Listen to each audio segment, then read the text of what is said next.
I was sitting in my living room folding laundry when my phone buzzed with an email notification. The subject line read, "Thank you for your generous contribution to Emma's baby registry." My hands froze mid-fold, a towel dangling from my fingers as confusion washed over me. I hadn't made any contribution. I clicked the email open, my heart beginning to race as I scanned the details. According to the message, my credit card ending in 4829 had been linked to my daughter Emma's baby registry, and several items totaling over $800 had already been purchased using my card. My daughter was having a baby shower and apparently I was paying for it. The only problem? I had no idea there even was a baby shower. Before we jump back in, tell us where you're tuning in from. And if this story touches you, make sure you're subscribed, because tomorrow, I've saved something extra special for you. I stared at the screen, reading the email 3 times to make sure I wasn't misunderstanding. There it was, clear as day. A link to the registry showed my card information stored as the primary payment method, with a note that read, "Gifts purchased by Mom." My stomach twisted into knots. I hadn't entered my card information. I hadn't agreed to this. And most importantly, Emma hadn't mentioned a single word about a baby shower to me. My fingers trembled as I scrolled through the registry, item after item marked as purchased. A designer stroller, an organic crib mattress, a luxury diaper bag, a glider chair that cost more than my monthly car payment. Each item felt like a slap across the face, not because of the money, though that stung too, but because of what it represented. My daughter had taken my credit card information without asking, used it to fund her baby shower, and hadn't even bothered to invite me. I grabbed my phone and called Emma immediately, my pulse pounding in my ears as the line rang. She answered on the 3rd ring, her voice cheerful and light. "Hey Mom, what's up?" I tried to keep my voice steady, but it came out tight. "Emma, I just got an email about your baby registry. It says my credit card is linked to it." There was a pause, then a casual laugh that made my blood run cold. "Oh yeah, I meant to tell you about that. I figured you wouldn't mind since you're the grandmother. Everyone expects grandmothers to help out with these things." I closed my eyes, forcing myself to breathe. "Emma, you didn't ask me. You just took my card information and used it." Her tone shifted, becoming defensive. "I didn't take anything, Mom. I used the card you gave me for emergencies last year. This is kind of an emergency. Babies are expensive." I felt my chest tighten. That card was supposed to be for true emergencies, like if her car broke down or she needed medical help. Not for luxury baby items. "And the baby shower," I said slowly. "When were you planning to tell me about that?" Another pause, longer this time. "It's next Saturday. But honestly, Mom, I didn't think you'd want to come. It's mostly my friends and Daniel's family. You'd probably feel out of place." The words hit me like a physical blow. Out of place. At my own daughter's baby shower. For my first grandchild. I swallowed hard, my throat burning. "So you're using my money to pay for gifts at a party I'm not invited to?" Emma sighed, the kind of exasperated sigh she used to give me as a teenager when I questioned her decisions. "It's not like that. You're being dramatic. I just thought this would be easier for everyone. You get to contribute without having to deal with all the social stuff, and I get what I need for the baby. It's a win-win. A win-win." I sat there, the phone pressed to my ear, wondering when my relationship with my daughter had become a transaction. When had I become nothing more than a credit card with no feelings attached? I heard voices in the background on her end, laughter and music. "Look, Mom, I have to go. We're at Daniel's parents' house planning the shower. Just let the registry thing be, okay? It's already done." Before I could respond, she hung up. I stared at the blank screen, my hand shaking so badly I nearly dropped the phone. The laundry lay forgotten at my feet, and I sat there in the stillness of my empty house, feeling more alone than I had in years. This wasn't the first time Emma had treated me like an afterthought. Over the past few years, especially since she'd gotten engaged to Daniel, I had slowly become less of a person in her life and more of a resource. She called when she needed money for the wedding. She called when she wanted me to watch her dog while she went on vacation. She called when she needed someone to co-sign for her new apartment because Daniel's credit wasn't good enough. But she never called just to talk. Never called to ask how I was doing. Never called to say she missed me. I stood up and walked to my desk, pulling out my bank statements from the past 2 years. As I flipped through them, a pattern emerged that I had been too blind, or maybe too willing to ignore, to see before. $300 for her bridal shower that I wasn't allowed to help plan because Daniel's mother had already taken care of everything. $500 for her bachelorette trip to Miami, a trip she posted all over social media while I sat at home wondering why I hadn't been invited. $700 for her wedding dress alterations, even though I had offered to do them myself since I used to sew professionally. $400 for furniture when she moved into her new place, furniture she never even thanked me for. The numbers added up, climbing into the thousands, and with each transaction I remembered the casual way she had asked, the expectation in her voice that of course I would say yes, because that's what mothers do. I thought back to when Emma was little, when she would crawl into my lap with her favorite book and ask me to read it for the 100th time. I thought about the Mother's Day cards she used to make by hand, covered in glitter and crooked hearts, telling me I was the best mom in the world. I thought about the way she used to hold my hand when we crossed the street, trusting me completely to keep her safe. Somewhere along the way, that little girl who loved me had grown into a woman who only saw me as a means to an end, and I had let it happen. I had let her treat me this way because I was afraid that if I said no, if I set boundaries, I would lose her completely. But sitting there, looking at those bank statements and that registry full of items I was apparently expected to pay for without even being acknowledged, I realized something that made my chest ache. I had already lost her. The rest of the week passed in a blur. I tried to go about my normal routine, going to work at the library where I had been a cataloger for 15 years, coming home to my quiet house, making dinner for one. But everything felt different now, like a veil had been lifted and I could see clearly for the first time. I noticed how my phone never rang unless it was a spam call or a bill reminder. I noticed how my neighbor Mrs. Chun got visits from her daughter every Sunday, while my Sundays were spent alone. I noticed how the mothers at the library would talk about their grandchildren with such joy, showing pictures and telling stories, while I had nothing to contribute because I wasn't even invited to be part of my grandchild's life yet. On Thursday evening, I received a text from Emma. It was a screenshot of the baby registry with more items added, and beneath it she had written, "A few more things we realized we needed. Thanks, Mom." No question mark. No request. Just an assumption that I would continue to fund her life without complaint. I stared at that message for a long time, my thumb hovering over the keyboard. Part of me wanted to type back, "Of course, sweetheart, anything you need." That was the part of me that had been trained over years to be accommodating, to be the giving tree that kept giving until there was nothing left. But another part of me, a part that had been growing stronger since I saw that first email, wanted to say something else entirely. I put the phone down without responding and opened my laptop. I logged into my credit card account and removed my card from Emma's registry. Then I changed my card number entirely, requesting a new one be sent to me. My hands were steady as I did it, and I felt a strange sense of calm wash over me. When I was done, I picked up my phone and sent Emma a simple message. "I've removed my card from your registry. Going forward, you'll need to manage your own expenses." I hit send before I could second-guess myself. The response came within minutes, and it wasn't a text. My phone rang, Emma's name flashing on the screen. I answered, bracing myself. "What do you mean you removed your card?" Her voice was sharp, angry. "Exactly what I said. I didn't agree to have my card on your registry, and I'm not comfortable with it." There was a sound of disbelief, almost a laugh.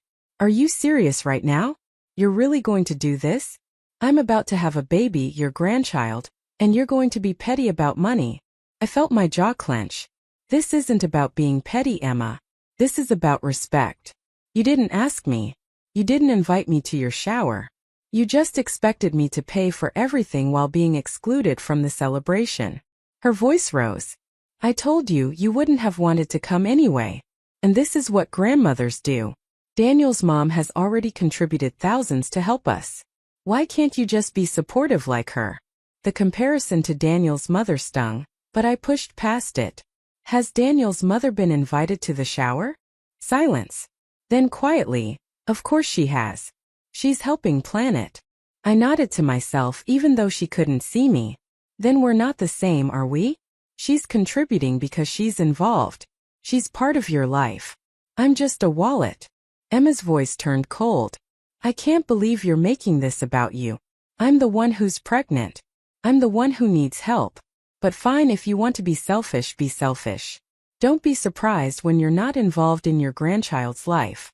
The threat hung in the air between us, sharp and cutting. For years that threat would have worked. The fear of being shut out would have made me backtrack, apologize, transfer the money immediately. But something in me had shifted. Emma, I said quietly, I have always been there for you. But being there for you doesn't mean letting you treat me like I don't matter. If you want me in your life, in your baby's life, then you need to treat me like family, not like an ATM machine. She hung up without another word. I sat there holding the phone, my heart pounding, tears threatening to spill over. I had just set a boundary with my daughter for the first time in her adult life, and it felt both terrifying and necessary. The silence that followed was deafening. No calls. No texts. Preparing and narrating this story took us a lot of time, so if you are enjoying it, subscribe to our channel, it means a lot to us. Now back to the story. No apologies. It was as if I had committed some unforgivable sin by refusing to be used. By Friday I had made a decision. I wasn't going to sit in my house all weekend feeling sorry for myself while Emma had her baby shower without me. I wasn't going to let her make me feel small and insignificant anymore. I called my sister Rebecca, who lived 3 hours away in the mountains. Beck, I said when she answered. Are you busy tomorrow? She laughed. For you? Never. What's going on? I told her everything. The registry, the credit card, the baby shower I wasn't invited to, the phone call, all of it. And when I was done, there was a long pause before she spoke, her voice tight with anger. That girl needs a reality check. And you need to get out of that house. Come up here. Stay the weekend. We'll go hiking, drink wine, and remind you that you are so much more than a credit card. I packed a bag that night, throwing in comfortable clothes, hiking boots, and a book I had been meaning to read for months. As I zipped the suitcase closed, I felt lighter than I had in days. I wasn't running away. I was choosing myself. The next morning, I woke up early and loaded my car. Before I left, I did something I hadn't done in years. I took a selfie. Just me standing in my driveway in the early morning light, smiling. I posted it on social media with a simple caption. Weekend getaway with my sister. Choosing joy today. I didn't mention Emma. I didn't mention the shower. I just focused on the fact that I was doing something for myself and it felt good. As I drove toward the mountains, my phone buzzed repeatedly. I glanced at it at a red light and saw messages from Emma, from Daniel, even from his mother. But I didn't read them. Not yet. Right now I was driving toward something better, toward a version of myself that I had lost along the way. A version that knew her worth. When I arrived at Rebecca's cabin, she was waiting on the porch with 2 mugs of coffee. She pulled me into a tight hug and whispered, I'm so proud of you. We spent the afternoon hiking through trails lined with pine trees, the air crisp and clean. Rebecca didn't push me to talk, but eventually I did. I told her about all the times I had swallowed my feelings to keep the peace. All the times I had said yes when I wanted to say no. All the times I had convinced myself that being a good mother meant being endlessly available, endlessly giving, endlessly selfless. You know what the problem is? Rebecca said as we sat on a rocky outcrop looking down at the valley below. You taught her that your needs don't matter. And now she believes it. I knew she was right. I had modeled a relationship where I always came second, and Emma had learned to expect that. But it wasn't too late to change. It would be hard and it would require me to stand firm even when it hurt, but it wasn't too late. That evening, as Rebecca and I sat by the fire with glasses of wine, I finally looked at my phone. There were 17 messages. Most of them were from Emma, each one more desperate than the last. Mom, where are you? People are asking about you at the shower. Daniel's mom is asking why you're not here. This is so embarrassing. Can you just come? Please. There was also a message from Daniel that made my blood boil. You're being incredibly selfish. Emma is stressed enough without you causing drama. You need to apologize and make this right. And then at the very end, a voicemail from Emma. I pressed play and her voice came through shaky and tearful. Mom, everyone keeps asking where you are. I told them you were sick, but I don't think they believe me. Daniel's mom brought this beautiful handmade quilt for the baby and everyone clapped. I wish you were here. I know I messed up, But can we please talk about this later? Just come to the shower. Please. I listened to the message twice, my heart aching. Part of me wanted to get in the car right then and drive the 3 hours back to make everything okay. But Rebecca, who had heard the voicemail too, put a hand on my arm. Don't you dare, she said firmly. She's not sorry for what she did. She's sorry that it's making her look bad. There's a difference. I knew she was right. Emma wasn't calling because she understood how she had hurt me. She was calling because my absence was inconvenient for her. I put the phone down and looked at my sister. What do I do? Rebecca smiled sadly. You do exactly what you're doing. You hold the line. You show her that you're not going to be treated this way anymore. And if she wants you in her life, she has to earn that privilege by treating you with respect. So I didn't respond. I didn't drive back. I didn't rescue her from her embarrassment. Instead, I spent the evening by the fire, talking with Rebecca about everything except Emma. We talked about our childhood, about our parents, about the dreams we had when we were young. And for the first time in a long time, I felt like myself again. Sunday morning, I woke up to find a new message from Emma. This one was different. Mom, the shower is over. I know you're mad at me. Can we please talk? I stared at the message for a long time before typing back. I'm at Aunt Rebecca's. I'll be back Monday evening. We can talk then if you'd like, but only if you're ready to have an honest conversation. Her response came quickly.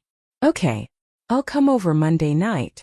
I spent the rest of Sunday hiking with Rebecca, soaking in the peace of the mountains before I had to return to reality. As we drove back down the winding roads that afternoon, Rebecca turned to me and said, "Whatever happens tomorrow, remember that you deserve to be loved, not used. Don't settle for less." I hugged her tightly before getting in my car, her words echoing in my mind as I made the drive home. When I pulled into my driveway that evening, I felt both anxious and resolute. Tomorrow everything would change. Either Emma would finally see me as a person, or I would have to accept that our relationship might never be what I had hoped. But either way, I was done being invisible. Monday evening arrived with the weight of inevitability. I had spent the day at work barely able to concentrate, my mind spinning through every possible version of the conversation I would have with Emma. Part of me hoped she would walk through the door with genuine remorse, ready to rebuild our relationship. Another part of me braced for more defensiveness, more justifications, more reasons why I was the one in the wrong. At exactly 7 o'clock, there was a knock at the door. I opened it to find Emma standing there, her hand resting on her growing belly, her face carefully neutral. "Hi, Mom," she said quietly. "Come in," I replied, stepping aside to let her pass. We sat in the living room, an awkward distance between us on the couch. For a moment, neither of us spoke. Then Emma broke the silence. "The shower was nice. We got a lot of good stuff for the baby." I waited, saying nothing. She shifted uncomfortably. "A lot of people asked about you. I told them you weren't feeling well." I took a breath and spoke carefully. "Emma, I wasn't sick. I chose not to come because I wasn't invited." She looked down at her hands. "I know. I just didn't know what else to tell them." There was another long pause before she continued, her voice small. "Daniel's mom asked me point-blank why you weren't there. I tried to brush it off, but she kept pushing. So I finally told her the truth, that I hadn't invited you. You should have seen the look she gave me, Mom. She was so disappointed. I felt a flicker of something. Not satisfaction exactly, but perhaps validation." "What did she say?" Emma's eyes filled with tears. "She said that if I was treating you that way, maybe I wasn't ready to be a mother myself. She said mothers deserve respect, and that if I couldn't respect my own mother, I'd never teach my child to respect me." A tear slipped down her cheek, and she wiped it away quickly. "She's right, isn't she? I've been awful to you." I felt my own throat tighten, but I kept my voice steady. "Yes, Emma. You have." She looked up at me, her face crumbling.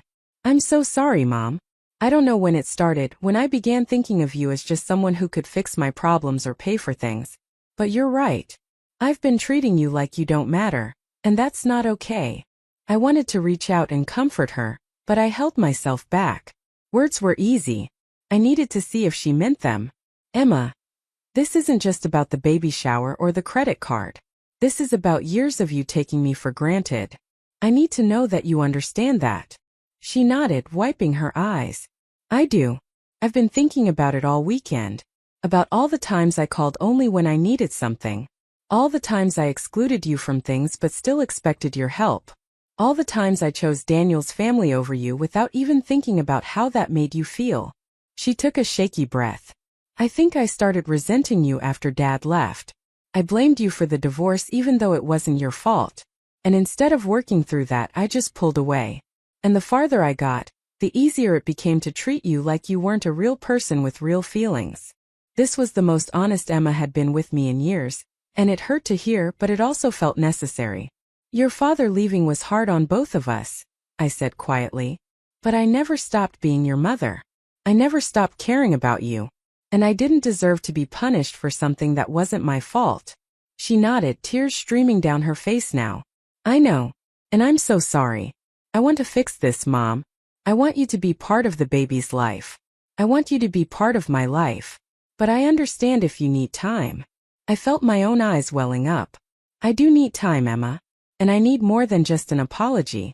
I need you to show me, through your actions, that things are going to be different. She reached into her purse and pulled out a small envelope.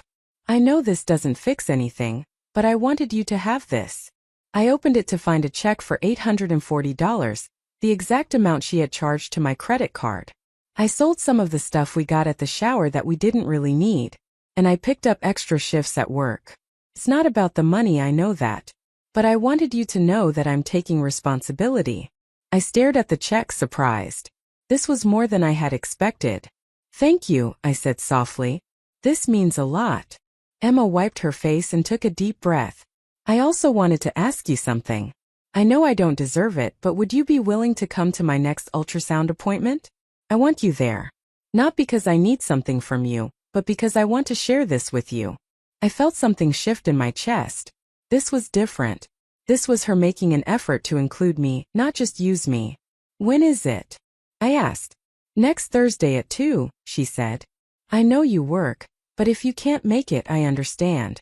I thought about it for a moment. I can ask for time off. I'd like to be there. Her face lit up, and for the first time in a long time, I saw a glimpse of the daughter I used to know. Really? I nodded. Really? But Emma, I need you to understand something. I'm willing to give this another chance, but I'm not going back to the way things were. I'm not going to let you treat me like I'm disposable. If you want me in your life, you need to respect me. She reached out and took my hand. I will, Mom. Promise. I'm going to do better. We sat there for a while holding hands, both of us crying quietly. It wasn't a magical fix. It wasn't a happy ending yet. But it was a beginning, and that was something. Over the next few weeks, Emma made an effort. She called me just to talk, not to ask for anything. She invited me to lunch and actually showed up. She sent me pictures from the ultrasound and asked my opinion on baby names. It was slow, tentative, like two people learning to trust each other again. And I remained cautious, watching her actions carefully, making sure this wasn't just a temporary change. When the baby was born 3 months later, Emma called me from the hospital, her voice exhausted but happy. Mom, she's here. Can you come meet her? I drove to the hospital with my heart full, and when I walked into that room and saw Emma holding my granddaughter, I felt a wave of emotion wash over me. Emma looked up at me with tears in her eyes. Mom, meet Lily. Lily, this is your grandma. I held that tiny baby in my arms, and I knew that everything I had gone through, all the pain and the boundaries and the hard conversations, had been worth it. Because now, I wasn't just a credit card or a convenience. I was grandma, and I was respected. As I rocked Lily gently, Emma said softly, Thank you for not giving up on me, Mom.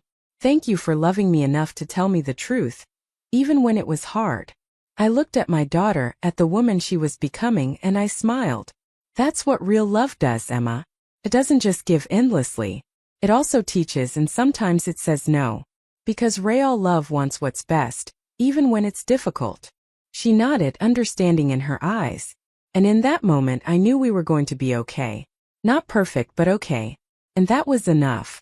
Months later, as I sat in my living room with Lily sleeping peacefully in my arms while Emma prepared lunch in the kitchen, I thought about how far we had come. The house that had once felt so empty was now filled with the sounds of family again. But this time it was different.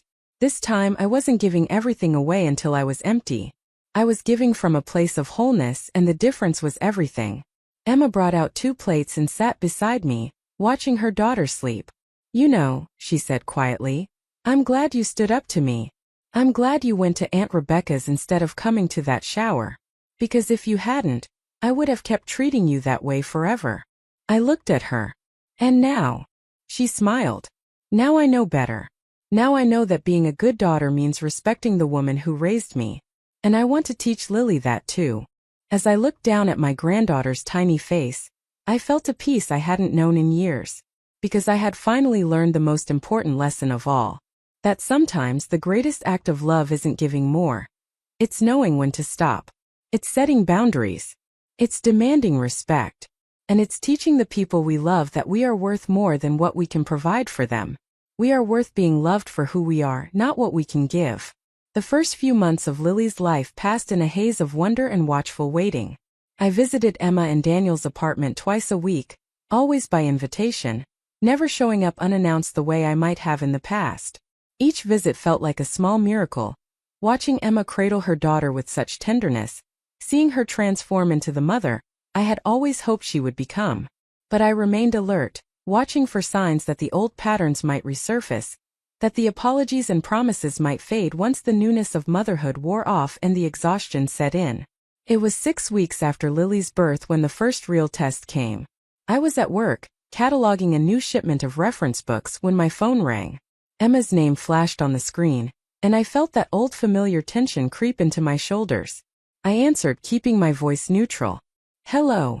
Her voice came through frantic and breathless. "Mom, I need your help. Lily has been crying for 3 hours straight and nothing I do is working. Daniel is at work and I'm losing my mind. Can you come over right now? Please." Every instinct in my body screamed at me to drop everything and rush to her rescue. That was what the old version of me would have done, abandoning my own responsibilities to fix her problems. But I took a breath and thought carefully before responding. "Emma, I'm at work until 5. I can come over after that if you still need me. But have you called the pediatrician? If she's been crying for 3 hours, that might be something they should know about." There was a pause, and I could hear the frustration in Emma's voice. "I didn't think of that. I just thought you could come and help me figure it out." I softened my tone but held firm. "I understand you're stressed, sweetheart. But I can't leave work in the middle of the day. Call Dr. Morrison's office. They have a nurse line that can help you. And if it's still bad when I get off work, I'll come by." I heard her take a shaky breath. "Okay. Yeah, okay. I'll call them." She hung up, and I sat there feeling the familiar guilt wash over me. Part of me wondered if I was being too harsh, too rigid with my boundaries. But another part of me knew that if I went running every time she called in a panic, I would teach her that her needs always trumped my commitments, and we would slide right back into the old dynamic. An hour later, Emma texted me. "Called the nurse. She said it might be gas and showed me some techniques. Lily finally settled down. Thanks for the advice." I smiled at my phone, relief flooding through me. She had handled it herself. She had called the appropriate resource and solved the problem. That was growth for both of us. When I did visit that evening, Emma greeted me at the door looking exhausted but calmer. "I'm sorry I panicked earlier," she said as she let me in. "I just felt so overwhelmed and you were the first person I thought to call." I hugged her gently. "It's okay to feel overwhelmed. Being a new mother is hard. But I'm glad you called the doctor's office. That's exactly what you should do in those situations." She nodded, carrying Lily over to me. "I think I've been relying on you as a crutch instead of learning to trust myself. The nurse actually made me feel like I could handle it." I took Lily from her arms, breathing in that sweet baby smell. "You can handle it, Emma. You're a good mother. You just have to believe that." The weeks turned into months and slowly, cautiously, our relationship continued to heal. Emma started hosting small family dinners, insisting that she would cook even though I offered to help. The meals weren't always perfect. Once she burned the chicken so badly we ordered pizza instead, and we all laughed about it. But the effort mattered more than the outcome, and I made sure to tell her that. Daniel, who had been distant and somewhat hostile toward me after the registry incident, gradually warmed up. One evening, as Emma was putting Lily down for the night, He pulled me aside in the kitchen. "I owe you an apology," he said, his hands shoved in his pockets awkwardly. "I said some things that were out of line. About you being selfish. I didn't understand what was really going on." I studied his face, seeing genuine remorse there. "Thank you for saying that. It hurt, hearing those things from you." He nodded. "Emma told me everything. About how she'd been treating you for years. About the credit card in the shower.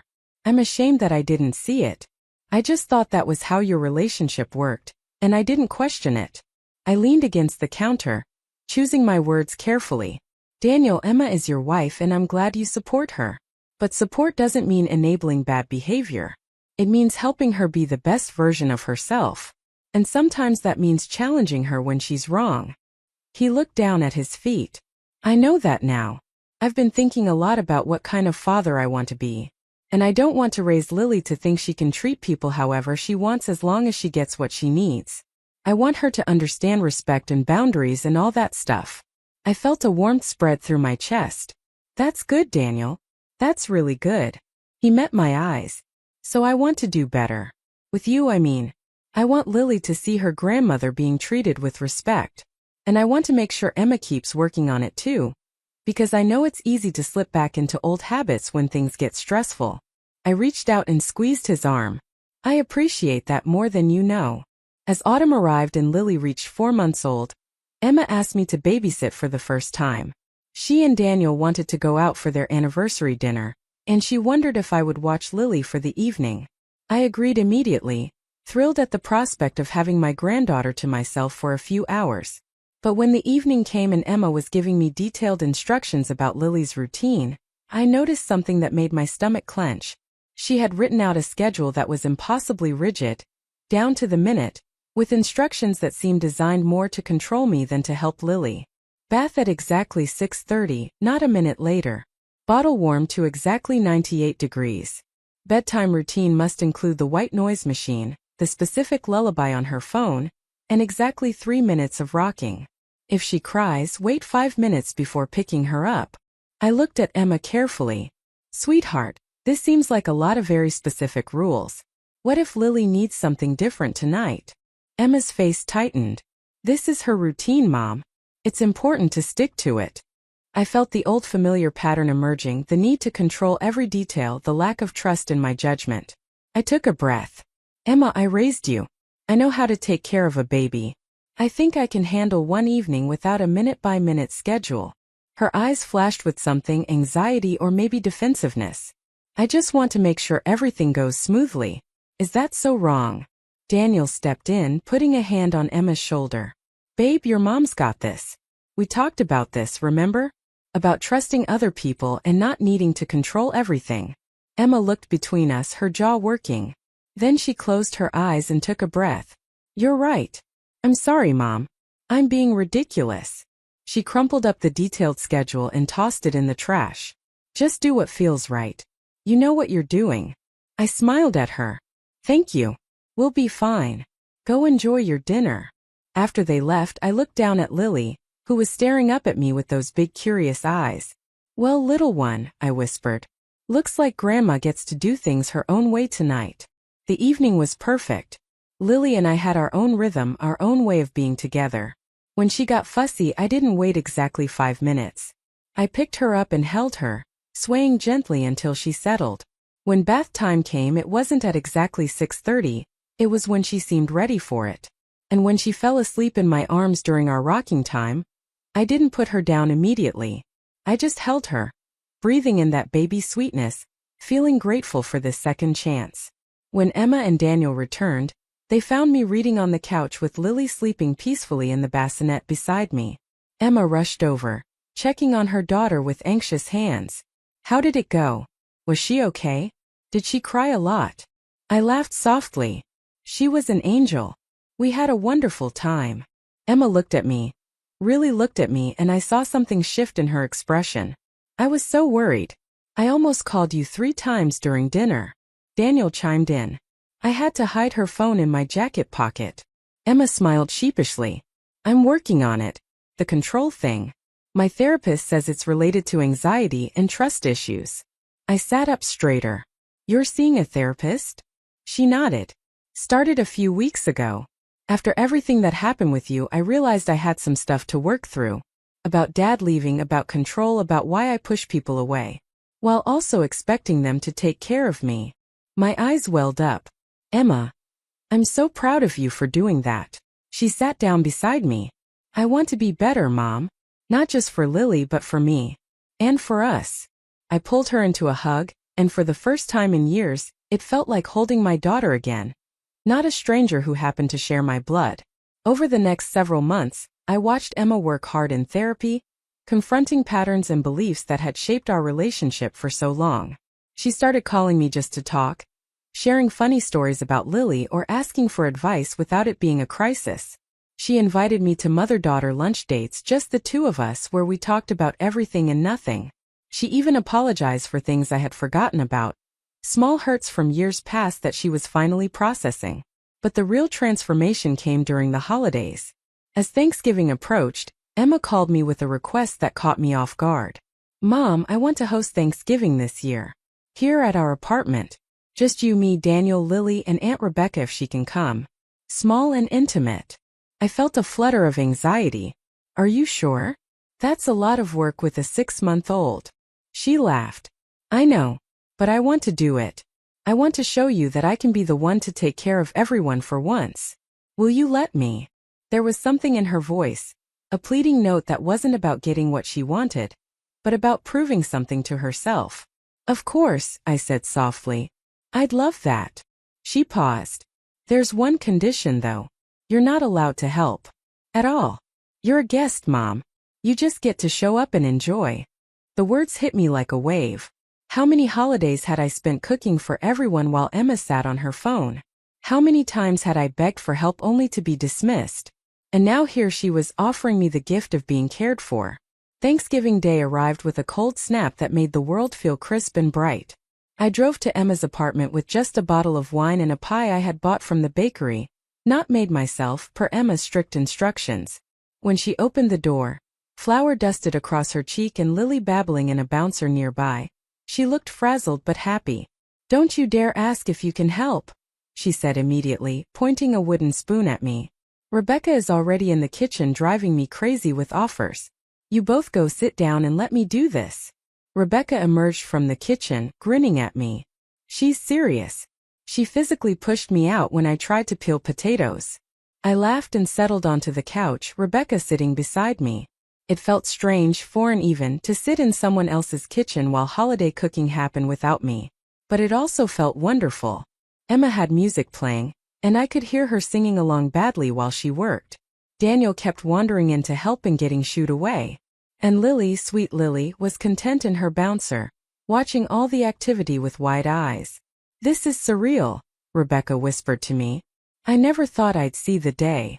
I nodded, unable to speak past the lump in my throat. When dinner was finally ready, Emma carried out a beautiful turkey, golden and perfectly roasted. She had made stuffing and mashed potatoes and green beans and cranberry sauce, everything from scratch. She set it all on the table with pride shining in her eyes. I did it, she announced. I actually did it. We all applauded, and she blushed. As we sat down to eat, Emma raised her glass. I want to make a toast. To my mom, who taught me everything I know about cooking even though I never appreciated it. Who showed me what strength looks like by standing up for herself when I treated her terribly. Who gave me the gift of boundaries even though it was the hardest thing she'd ever done. Mom, this dinner is for you. Thank you for not giving up on me. Tears streamed down my face as I clinked my glass against hers. Thank you for fighting to be better, Emma. I'm so proud of the woman you're becoming. The meal was delicious, made even better by the fact that I hadn't had to make it. We laughed and told stories and passed Lily around the table. And when it was over, Emma insisted on doing all the dishes herself while the rest of us relaxed. I watched her from the couch, this daughter of mine who had finally learned what it meant to give without expecting anything in return, and I felt a peace settle over me that I had never known before. Later, as I was getting ready to leave, Emma walked me to the door with Lily in her arms. Mom, I have something I want to ask you. I waited curious. Daniel and I have been talking, and we want you to be more involved in Lily's life. Not just visits but real involvement. We want you to be her primary babysitter when I go back to work. If you want to, we'd pay you, of course. I felt my heart skip. Emma, you don't have to pay me. She shook her head firmly. Yes, I do. This isn't about using you for free childcare. This is a job, and you deserve to be compensated for your time. Plus, it means you can cut back your hours at the library if you want. I know you've been talking about semi-retirement. I stared at her, overwhelmed. Are you sure about this? She met my eyes. I'm sure. I want my daughter to know her grandmother. Really know her. I want her to learn from you all the things I was too stubborn to learn. And selfishly, I want you around more. I missed out on so much time with you, and I don't want to miss any more. I pulled her into a hug, careful not to squish Lily between us. I would love that. I would absolutely love that. As I drove home that night, I thought about how far we had come. From that devastating moment when I discovered my credit card on her registry to this, being invited into her life in a meaningful way, it felt like a journey of 1,000 miles. But we had walked it together step by painful step, and we had arrived somewhere beautiful. The months that followed were some of the happiest of my life. I reduced my hours at the library to part-time and began watching Lily 3 days a week.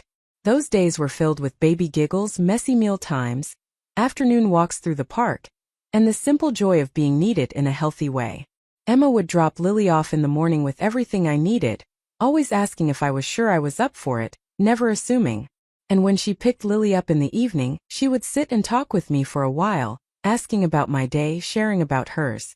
The relationship we were building was nothing like the one we'd had before. It was better, deeper, rooted in mutual respect rather than one-sided obligation. But life has a way of testing progress, and the real challenge came on a cold February morning when Emma showed up at my door unannounced, something she hadn't done since our falling out. I opened the door to find her standing there in her pajamas, no coat, her face streaked with tears, and Lily bundled in a blanket in her arms. Emma, what happened? I ushered her inside quickly, worried. She sank onto my couch, holding Lily too tightly. Daniel and I had a huge fight, the biggest we've ever had. He left for work angry, and I've been sitting in the apartment alone all morning spiraling, and I didn't know where else to go. I sat beside her, putting a hand on her back. What was the fight about? She took a shaky breath. Money. It's always about money. We're struggling, Mom. Daniel's company did layoffs and he barely kept his job, but they cut his salary by 15%. And my maternity leave is ending soon, which means daycare costs. We're behind on rent and the credit card bills are piling up, and I just feel like we're drowning. I listened, my heart aching for her stress but also bracing myself. This felt like the kind of moment where the old Emma would ask for money, where she would expect me to swoop in and solve everything. I'm sorry you're going through this, I said carefully. That sounds incredibly stressful. She nodded, wiping her eyes. I didn't come here to ask you for money, if that's what you're thinking. I can see it on your face, that worry. I relaxed slightly. Okay. She looked at me, really looked at me. I came here because I needed my mom. I needed someone to tell me it's going to be okay. I needed to not be alone with all this fear. My eyes filled with tears. Oh, sweetheart. Come here. I pulled her into my arms, Lily nestled between us, and just held her while she cried. When she finally pulled back, I asked gently, have you and Daniel talked about a budget? About what you can cut or adjust? She nodded. We started last night. That's what the fight was about. He wants to cancel our streaming services and stop eating out, and I got defensive because those are the only small pleasures we have. But he's right. We need to make changes. I thought carefully about what to say next. You know, when your father left and I was suddenly managing on one income, I had to make a lot of hard choices. I can help you look at your budget if you want. Not by giving you money, but by sharing what I learned about cutting costs and prioritizing. She looked at me gratefully. Would you really do that? I smiled. Of course. That's what mothers do.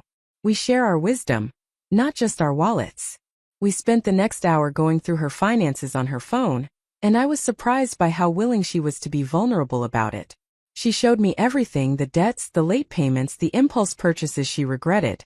Together we identified areas where they could save, and I shared practical tips I had learned during my own financial struggles. When we were done, Emma looked exhausted but hopeful. Thank you, Mom. This helps so much. I squeezed her hand. You're going to get through this. It won't be easy, but you and Daniel are a team. You'll figure it out. She stood to leave, bundling Lily back up. Then she hesitated. Mom, there is one thing. I wasn't going to ask, but I feel like I should be honest with you about everything now. I braced myself. What is it? She bit her lip. Would you be willing to watch Lily for free? Just until we get back on our feet financially? I know we agreed to pay you and I want to. But if we could redirect that money toward rent for a few months, it would make such a difference. I sat with the request, feeling it out. This was different from the old dynamic. She was asking, not demanding. She was being honest about her needs, not manipulative. And she had come to me for support, not just for a solution. I can do that, I said finally. But I have a condition. Her face fell slightly. What is it? I met her eyes. That when you're back on your feet, you don't start paying me. Instead, you start putting that money into a savings account for emergencies. Build yourselves a cushion so that the next time something goes wrong, you have options. She stared at me and then fresh tears spilled over. You're still teaching me, aren't you? Even now. I smiled. That's my job. Not to fix everything for you, but to help you learn to fix things yourself. She hugged me tightly. I love you, Mom. I don't say that enough, but I love you so much. My voice cracked. I love you too, baby. So much. After she left, I sat in my quiet house thinking about what had just happened. The old me would have immediately written a check, would have thrown money at the problem to make her stress go away. But that wouldn't have helped her grow. It wouldn't have taught her resilience or resourcefulness. This new way of loving her, with boundaries and wisdom instead of just sacrifice, was harder. But it was also healthier for both of us. Over the following months, I watched Emma and Daniel work hard to dig themselves out of their financial hole. They made sacrifices, canceled subscriptions, ate at home, and slowly, steadily their situation improved. Emma kept me updated, not because she needed my approval but because she was proud of their progress and wanted to share it.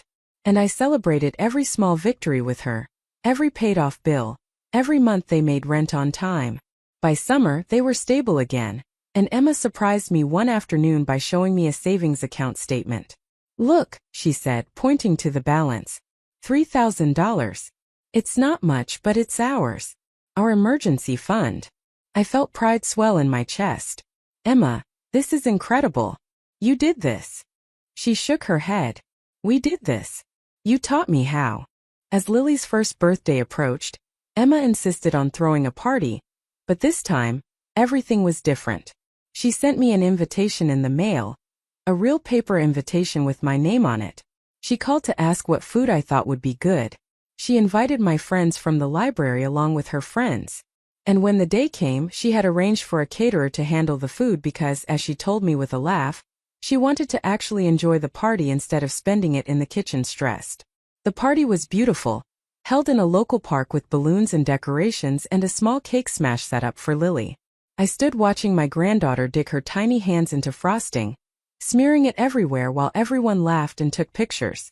Emma came up beside me, slipping her arm through mine. Thank you for coming, Mom.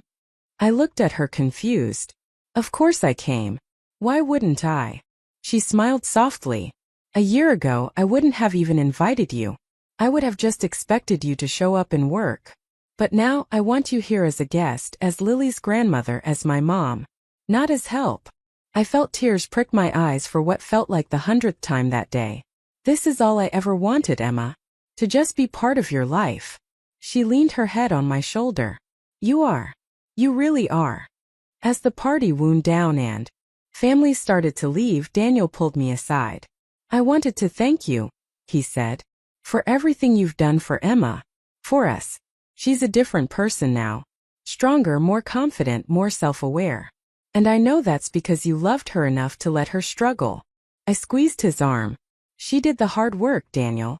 I just held the boundary. He nodded. Well, it made all the difference.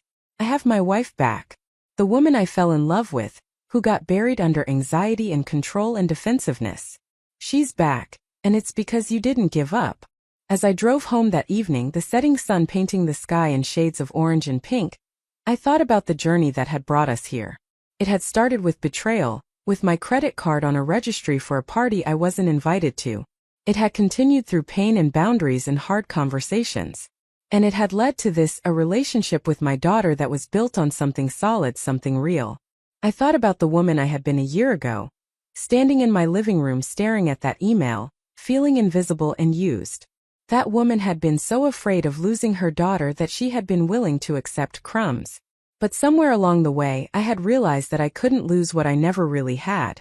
And in letting go of the illusion of closeness, in demanding respect and setting boundaries, I had created the space for something genuine to grow.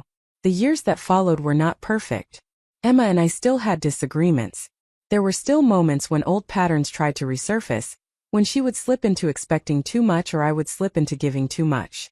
But we had learned to catch ourselves, to call each other out with love, to course correct before small issues became big problems. When Lily turned 3, Emma gave birth to a son, and she named him after my father. I want him to have a name that means something, she told me, placing the tiny baby in my arms. A name that connects him to the strong, principled man who raised you. Because you've taught me what it means to have integrity, and I want that for my children. I held my grandson, overwhelmed with emotion, and thought about how far we had come. From a relationship built on unspoken resentment and one-sided obligation to this. A relationship where my daughter honored me by naming her child after my father. It was more than I had ever dared to hope for. As time passed and my grandchildren grew, I remained an active part of their lives, but always in a way that was healthy and balanced. I watched them 1 or 2 days a week, always by arrangement, never by assumption. I celebrated their birthdays and holidays as a cherished guest, not as unpaid labor. And I modeled for them what it looked like to be a woman who knew her worth, who set boundaries, who loved herself enough to demand respect. Emma often told me that her therapist said our story was remarkable, that the kind of transformation we had achieved in our relationship was rare. Most people, she said, either stayed stuck in toxic patterns or cut each other off completely. But we had found a third way, the hard way, the way that required both of us to change and grow. One afternoon when Lily was 5 and her brother was 2, I was at Emma's house when Lily asked me a question that stopped me in my tracks. "Grandma, why do you and Mommy say I love you so much?" I looked at Emma, who was smiling softly, and then back at Lily. "Because we do love each other very much, sweetheart. And it's important to say it out loud so people know." Lily tilted her head, thinking. "But Mommy says you didn't always say it this much. She says you had to learn how." Out of the mouths of babes. I pulled Lily onto my lap. "That's true. Your Mommy and I went through a hard time where we forgot how to show our love in healthy ways. But we worked very hard to fix that, and now we make sure to tell each other how we feel." Lily nodded solemnly. "I'm glad you fixed it. I like it when families are happy." I hugged her tight. "Me too, baby. Me too." That evening after the kids were in bed, Emma and I sat on her porch with cups of tea, watching the sun set. "Do you ever think about that baby shower?" she asked quietly. "The one where your credit card was listed but you weren't invited?" I nodded. "Sometimes. It feels like a lifetime ago now." She was quiet for a moment. "I think about it a lot. About what I did to you. About how close I came to losing you forever." I reached over and took her hand. "But you didn't lose me. We found each other instead." She squeezed my fingers. I tell that story sometimes in therapy. When my therapist asks me about the turning point in my life, I tell her about the day my mom removed her credit card from my baby registry and went to the mountains instead of coming to my shower. About how furious I was and how humiliated. And about how it was the best thing that ever happened to me. I felt my throat tighten. "Really?" She nodded, tears shining in her eyes. "Because it forced me to wake up. To see what I had become. To realize that I was destroying the most important relationship in my life, because I was too selfish and too broken to appreciate it. You standing up for yourself saved us both, Mom. It saved me from becoming a person I would have hated. And it saved you from disappearing completely." We sat there in the gathering darkness, 2 women who had walked through fire and come out stronger on the other side. And I knew with absolute certainty that every hard moment had been worth it. Because this relationship we had built from the ashes of the old one was real. It was built on truth and respect, and the kind of love that doesn't just give and give until there's nothing left, but the kind that also knows when to stop, when to say no, when to demand better. As the stars began to appear in the sky above us, I thought about the woman I had been, so afraid of conflict that she would rather be used than risk confrontation. And I thought about the woman I had become, someone who knew that real love sometimes looks like saying no, like setting boundaries, like walking away from a baby shower and booking a flight to the mountains instead. That woman had saved my life. And in doing so, she had saved my daughter's life too. Because Emma didn't need a mother who would sacrifice herself endlessly. She needed a mother who would show her what self-respect looked like, what healthy boundaries looked like, what real love looked like. And now, watching her raise her own children with the lessons we had both learned, I could see that the legacy I was leaving wasn't just one of service and sacrifice. It was a legacy of strength, of knowing your worth, of building relationships on mutual respect, rather than one-sided obligation. That was a gift I could be proud of. That was a gift worth all the pain it had taken to learn. The seasons continued to change, and with them, our family continued to grow and evolve. But the foundation we had built remained solid, tested by time and challenges but never breaking. Because we had learned the most important lesson of all, that love without respect is not really love at all. It's just a pretty name for being used. And we refused to settle for that ever again. As I sat there on Emma's porch, her hand in mine, I sent up a silent prayer of gratitude for the courage I had found that day when I removed my credit card from her registry. For the strength to choose myself when everyone expected me to choose sacrifice. For the wisdom to know that sometimes the most loving thing you can do is let someone face the consequences of their actions. That choice had changed everything. It had given me my daughter back. It had given me my life back. And it had taught both of us that we were worth more than we had been settling for.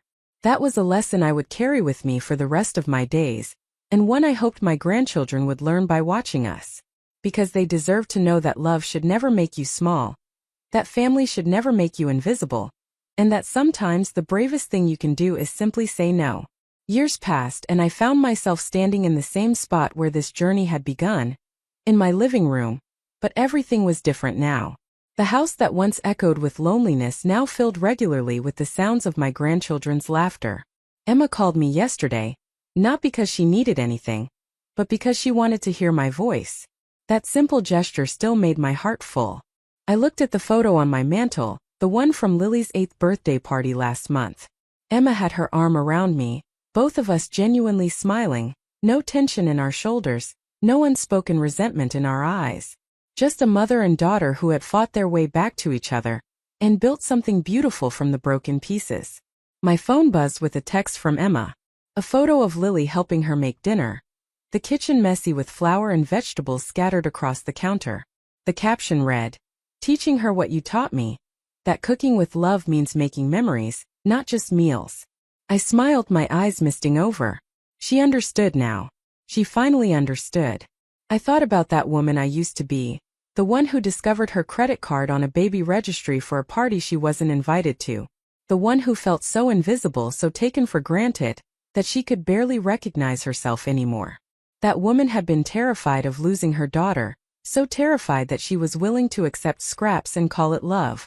But in choosing to walk away, in removing that credit card and setting that first boundary, she had actually found a way back to herself. And in finding herself, she had created space for her daughter to find her too. The hardest part about setting boundaries had been trusting that love could survive them. I had believed for so long that if I stopped giving everything, if I stopped sacrificing every piece of myself, Emma would disappear from my life completely. But the opposite had proven true. When I stopped making myself small, when I demanded to be seen and respected, Emma had finally been able to see me. Not as a resource or a solution to her problems, but as a person worthy of consideration and care. Today, Emma and I have coffee together every Tuesday morning. It's our ritual, just the two of us talking about everything and nothing. Sometimes we discuss the grandchildren, sometimes we talk about her therapy breakthroughs, sometimes we just sit in comfortable silence. But whatever we do, I show up as a guest in her life, not as her servant. And she shows up as my daughter, not as someone who only remembers I exist when she needs something. I've learned that teaching someone how to treat you is one of the greatest acts of love you can offer, both to them and to yourself. Because when you accept less than you deserve, you're not just hurting yourself. You're teaching the people you love that it's acceptable to treat others as disposable, as means to an end rather than as whole human beings deserving of respect. Emma tells her friends now about what happened, about the baby shower she planned where her own mother wasn't invited, about the credit card she used without permission, about the wake-up call that changed her life. She doesn't tell it with shame anymore but with gratitude, because that moment of confrontation, as painful as it was, had been the catalyst for her transformation into the woman she was always meant to be. Last week, Lily asked me to tell her about a time I was really brave. I thought about all the conventional answers I could give, but instead, I told her the truth. I told her about the morning I booked a flight instead of cooking a Christmas dinner I didn't want to make. About the day I removed my credit card from a registry and refused to be used. About choosing myself when everyone expected me to choose sacrifice. Her eyes went wide, and she said something that made my heart soar. "Grandma, you're like a superhero but for real life." Maybe she was right. Maybe the real superpower isn't being able to do everything for everyone. Maybe it's knowing when to say no, when to protect your own peace, when to demand better.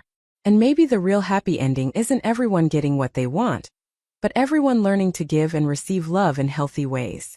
As I sit here now looking out at the life I've built, the relationships I've restored, the boundaries I've maintained, I feel something I haven't felt in decades. Peace. Not the false peace that comes from avoiding conflict, but the real peace that comes from living authentically, from being seen and valued, from loving people who love you back with the same care and consideration you give them. The journey from that devastating discovery to this moment of contentment had been long and painful. There were days I wanted to give up, to go back to the old ways because they were familiar, even if they were destroying me. But I'm grateful I didn't. I'm grateful I found the courage to choose myself, to set boundaries, to teach my daughter that love without respect is not love at all. And now when I hold my grandchildren, I know I'm not just loving them. I'm modeling for them what it looks like to be a person of worth, to demand respect, to build relationships on solid ground rather than shaky obligations. That's a legacy I can be proud of. That's a gift that will outlive me. The woman who removed her credit card from that registry wasn't being selfish or dramatic. She was being brave. She was choosing life over slow erasure. She was choosing to be seen. And in doing so, she gave her daughter the greatest gift she could offer. The truth that we are all worthy of being loved for who we are, not what we can provide. That truth had set us both free. Up next, you've got 2 more standout stories right on your screen. If this one hit the mark, you won't want to pass these up. Just click and check them out.